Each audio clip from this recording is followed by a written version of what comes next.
Alors aujourd'hui, nous sommes venus distribuer notre pétition citoyenne autour du ministère de l'Intérieur pour demander à Manuel Valls d'annuler la saisie du remboursement présidentiel de Jacques Cheminade.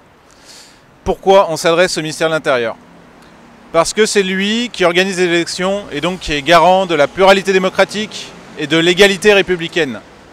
Les remboursements des frais de campagne sont là justement pour assurer ces droits-là, pour s'assurer que le tri des candidats ne se fasse pas sur des critères financiers mais sur la base des idées. La liberté d'exprimer des idées différentes. Et c'est cette question, la liberté d'expression qui est en jeu et de l'existence d'un dissident politique, puisque la suppression de ce remboursement pousse Jacques Cheminade et Solidarité Progrès dans une situation financière difficile qui l'empêcheront, si les choses vont à leur terme, d'exprimer les idées que nous avons présentées dans la présidentielle et dans les législatives et que nous continuons de présenter.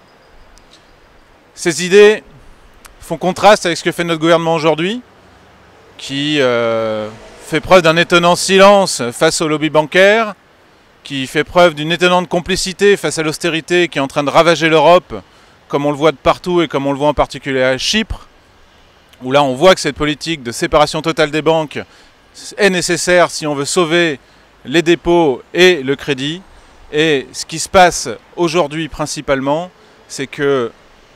François Hollande, la politique qu'il devrait appliquer, c'est celle que nous avons présentée pendant la présidentielle, celle qu'a portée Jacques Cheminade, qui est une politique de mise en faillite des intérêts financiers, de mise en faillite de cette finance de marché qui aujourd'hui réduit le monde à la pauvreté, et de rétablissement d'un système de crédit public pour pouvoir financer l'avenir, financer les grands projets, financer la recherche, financer l'éducation,